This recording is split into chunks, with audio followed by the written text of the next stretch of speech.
My name is Bob Zoellick, and I want to open by thanking all of you for your support of ACTA. As I think you've heard tonight, this is a tremendous institution that does fantastic work.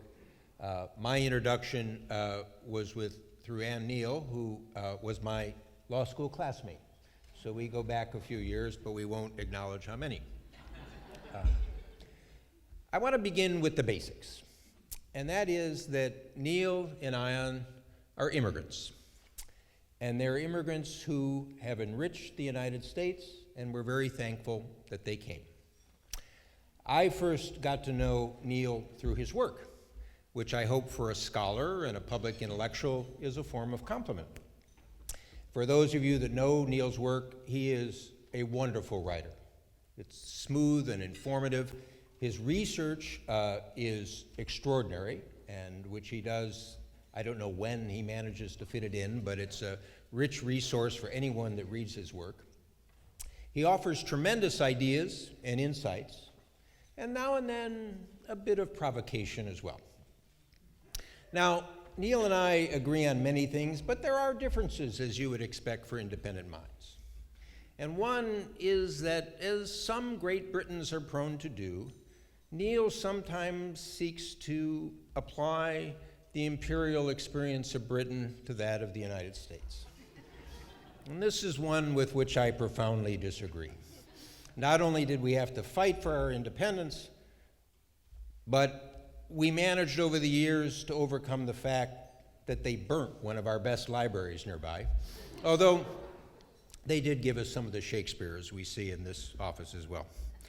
But Niall is different from some Britons who tend, as they look at the United States, to apply that view of the world-weary Englishman trying to teach Americans how to yield power gracefully. That's not Niall's style, because Niall understands the dynamism of the United States. He appreciates its ongoing ability to reinvent itself under all circumstances. And perhaps because he's done so much work on the economic side of history, I think he has a special recognition and appreciation for the economic underpinnings of what make the United States exceptional in the world. But Niall also has an eye for character and individuals. So as any of you who had the opportunity to read his book about Henry Kissinger, the first volume, and we're all eagerly awaiting volume 2, The Idealist, what you see is he has this capacity to understand a character that you could only find in the United States. A man who came as a German refugee from Fürth, Germany in the 1930s, and within a decade is returning in the US Army as a counterintelligence officer. And as he comes back to the United States, through a combination of writing and a little bit of intrigue, manages to climb to the very top levels and layers of American politics. It's an incredible story. Now, I've also had an opportunity to be Ayaan, and I wanted to share with you that because it's a somewhat unique experience. When I was Deputy Secretary of State in 2006, I was on a diplomatic call, didn't expect it to be very exceptional or unusual, to the Netherlands. And I was reading in the newspapers about this Dutch member of Parliament, Ayaan, that seemed to be caught up in what Americans would call a brouhaha about the nature of how she came to the Netherlands. But I also suspected that there was something else involved.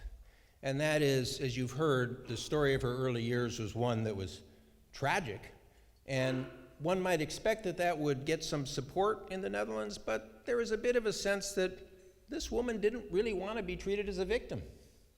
And indeed, she had some concepts of Islam that for Dutch society were a bit uncomfortable.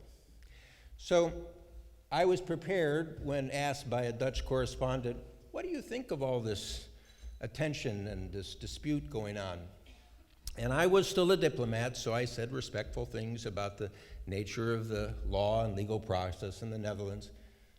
But then I added, she sounds like a very interesting person. And she's the sort of person we would welcome in the United States if for some reason things don't work out here in the Netherlands.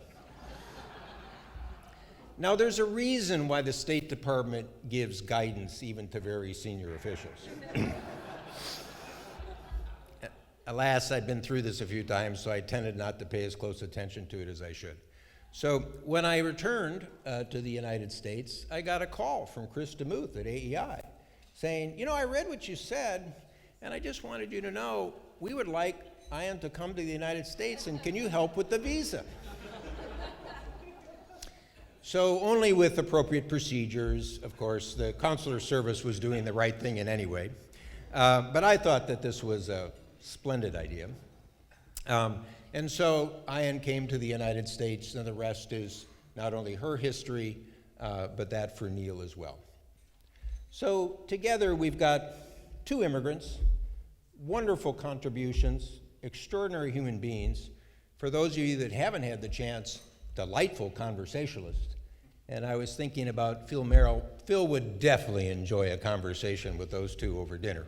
Although, if anyone else were at the table, I'm not sure we'd get a word in very effectively. But so, I want to thank ACTA for recognizing that, but most of all, I want to thank the two of them for coming to the United States and enriching the lives of all of us. Thank you.